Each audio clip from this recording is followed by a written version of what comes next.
बोलिए शाहजहां जी, बोलिए। फिर मेरे पास एक अभी अरविंद केजरीवाल का एक बयान भी आया, उस पर भी आऊंगा। बल्कि शाहजहां ऐसा करता है, मैं वो चूंकि वो बयान जो है वो बयान आपकी पार्टी पर है, तो मैं वो सुनवा दूं, फिर आप रिएक्ट कीजिएगा। सत्येंद्र जैन का जो मसाज का, तिहाड़ जेल के अंदर हो रही मसाज का जो वीडियो आया था, स्टिंग ऑपरेशन आया था, उस पर अब अरविंद केजरीवाल ने बीजेपी पर पलटवार किया है। अरविंद केजरीवाल गुजरात में थे, उन्होंने कहा कि बीजेपी जनता के सवालों का जवाब नहीं दे पाती, ऐसे ही वीडियो निकालती है, और जो कुछ होता है ऐसा जेल में मजे लेने का या जेल में सुविधाएं भोगने के बाद, ये बीजेपी के नेता करते हैं, हम नहीं करते। सुनिए। वो बीजेपी की रोज मनोहर कहानियां आती हैं, रोज झूठे स्टिंग लेके आते हैं। दिल्ली की सारी जनता उनसे पूछ रही है कि आपने 15 साल में दिल्ली नगर निगम में क्या काम किया। उनके पास उसका जवाब नहीं है। सुनो तो सही। उनके पास उसका कोई जवाब नहीं है। गुजरात की जनता उनसे पूछ रही है कि 27 साल में आपने गुजरात में क्या काम किया। उनके पास कोई जवाब नहीं है। रोज़ फर्जी स्टिंग लेके आते हैं। वो वीडियो में वो कह रहे हैं कि वो कोई मसाज करा रहा है, VIP ट्रीटमेंट है। वो फिजियोथेरेपी कर रहा है, डॉक्टर ने उनको रिकमेंड किया था। देखिए शाहजहां जी, आपके सारे स्टिंग फर्जी हैं जितने भी निकाले गए, और वो फिजियोथेरेपी थी, मसाज नहीं थी। ये ड्रैगन फ्रूट की खेती करके हर एकड़ में हर साल 12 लाख तक कमा लेते हैं।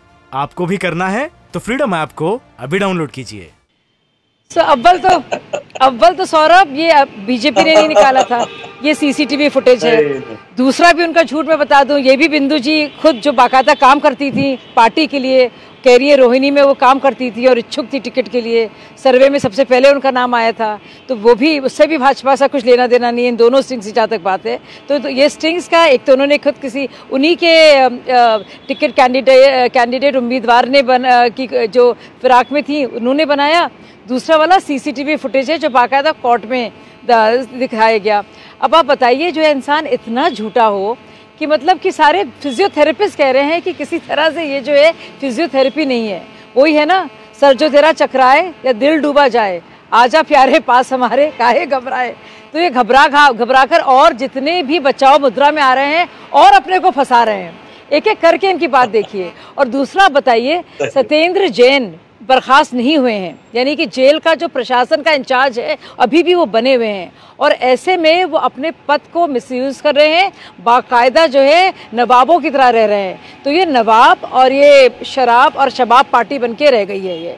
और मैं बता दूं, इसके पूरे इम्कानात पहले से थे, दिख आप सामने रहा है। और आपको लगता है कि अगर सत्येंद्र जैन कोई सीनियर नहीं है अरविंद केजरीवाल के, वो इतने खुले में 200 बीघा लैंड लेंगे, लैंड यूज बदलेंगे, हवाला ट्रांजैक्शन करेंगे, गड़बड़ घोटाला करेंगे, तो आप क्या लगता है कि अरविंद केजरीवाल की अनुमति उसमें नहीं होगी? मनीष सिसोदिया आरोपी नंबर 1 शराब घोटाले में, आपको क्या लगता है कि अरविंद केजरीवाल को उसकी खबर नहीं होगी?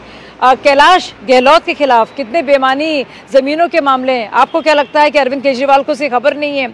आप बताइए। नहीं, देखिए इसमें जो सबसे इंटरेस्टिंग बात शाहजहां जी है वो ये है कि आपकी एजेंसी की कार्रवाई से पहले अरविंद केजरीवाल ये बता देते हैं कि मेरे इस मंत्री के ऊपर कार्रवाई होने वाली है। सब मिले हुए हैं उनकी पार्टी में, वो पहले बता देते हैं। जब मनीष सिसोदिया के घर पर रेड हुई, उससे पहले उन्होंने कह दिया था कि आप पहले मनीष को जेल में डालेंगे। मनीष जी के ऊपर रेड हुई तो उन्होंने कहा अभी कैलाश गहलोत के ऊपर कार्रवाई करेंगे, और कैलाश गहलोत के ऊपर इंक्वायरी उसके बाद बैठा दी गई। वो मैं बताती हूँ, क्योंकि औरोबिंदो फार्मा के जो शेट्टी जी हैं, जो रेड्डी जी हैं, माफ कीजिएगा, शरद रेड्डी जी, उन्होंने बाकायदा इसका इकबालिया बयान पहले ही दे दिया था। और उनकी जो डिस्टिलरी कंपनी है वो 2-3 महीने से इस बात की जांच चल रही थी, और उसी वजह से उनको मालूम था कि उन्होंने इतना ज्यादा भ्रष्टाचार किया है, 500 करोड़ रुपए लिए हैं, ठेके दिए हैं, इसीलिए खुद की आबकारी नीति भी उन्होंने वापस। अरे एक मैं कोई कमेंट बिंदु जी का और रवि जी का चाहता हूं जाने से पहले, क्योंकि रवि श्रीवास्तव जी ने बिंदु जी का नाम लेकर ये कहा कि आप पहले कांग्रेस में थी, अब आम आदमी पार्टी में आ गए, अब आप बीजेपी में जाना चाहती हैं, तो आपकी बात का कोई क्या भरोसा करे? तो इसका जवाब आप उनको दीजिए। ये ड्रैगन फ्रूट की खेती करके हर एकड़ में हर साल 12 लाख तक कमा लेते हैं। आपको भी करना है तो फ्रीडम ऐप को अभी डाउनलोड कीजिए। जैसे रवि जी ने कहा कि क्या कहते हैं, पैसे तो नहीं दिए इन्होंने, तो क्या ये आम आदमी पार्टी क्या ये बोलना चाहती है कि पैसे दे देते आप? और इनके आला कमानों के को ये जब पता था कि पैसे मांगे जा रहे हैं और उसके बावजूद जब मैंने गोपाल राय जी को ये बताया, जब मैंने दुर्गेश पाठक से सीधी बात करी इस बारे में, इस स्टिंग के बारे में सब लोग जानते हैं वहां पर, अरविंद केजरीवाल जी से मुलाकात करने की कोशिश करी गई तो मुझसे क्यों नहीं मिले। और जहां तक मेरे कांग्रेस से आने की बात है तो आप ये बताइए कि कांग्रेस से मैं आपको कम से कम 10 लोगों के नाम बता सकती हूं जिन्होंने मात्र अभी कुछ दिन पहले ज्वाइन करा, जिनकी टिकट हुई है। जी ठीक। तो क्या मतलब है, ये क्या बोलना चाह रहे हैं ये? चलें ठीक। एक आपका कार्यकर्ता जो धरातल पे काम कर रहा है पिछले 1.5-2 साल से, 1.5-2 साल से धरातल पे काम कर रहा है, आप उसके सर्वे में टॉप के आने के बाद आप उसकी टिकट काट देते हैं क्योंकि आपका मोटिव जो है सिर्फ और सिर्फ पैसे बटोरना है। इंडिया टीवी हर वक्त हर जगह डाउनलोड करने के लिए सर्च करें India TV news Google play store या ऐप स्टोर पर।